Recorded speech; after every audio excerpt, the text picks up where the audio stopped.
ಧರ್ಮಸ್ಥಳದಲ್ಲಿ ವಿಜೇಂದ್ರ ವಿಶೇಷ ಪೂಜೆ, ಅಡ್ಡ ಮತದಾನದ ಮಧ್ಯೆ ದೇಗುಲಕ್ಕೆ ಭೇಟಿ, ಬೆಳ್ಳಂಬೆಳಗ್ಗೆ ಮಂಜುನಾಥನ ದರ್ಶನ.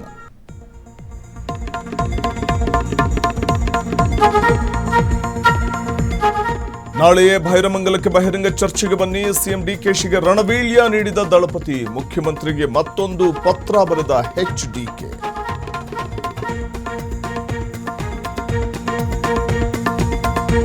ಹೋಟೆಲ್ ರೆಸ್ಟೋರೆಂಟ್ ಮಾಲೀಕರಿಗೆ ಗುಡ್ ನ್ಯೂಸ್, ಕಮರ್ಷಿಯಲ್ ಸಿಲಿಂಡರ್ ಪೂರೈಕೆ ಮೇಲಿನ ನಿರ್ಬಂಧ ತೆರವು, ಕಡಿಮೆಯಾಗುತ್ತಾ ತಿಂಡಿ ಊಟ ರೇಟ್.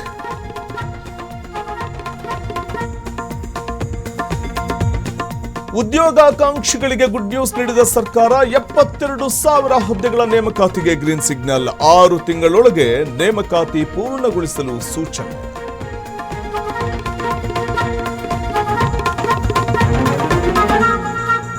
ಬಾಗಲಕೋಟೆಯಲ್ಲಿ ಮೊಹರಂ ಸಂಭ್ರಮ, ಅಲಾಯಿ ದೇವರ ಪಂಜಾಗಳಿಗೆ ವಿಶೇಷ ನೈವೇದ್ಯ, ಗಮನ ಸೆಳೆದ ಹುಲಿವೇಷ, ಜಾನಪದ ಕಲೆ.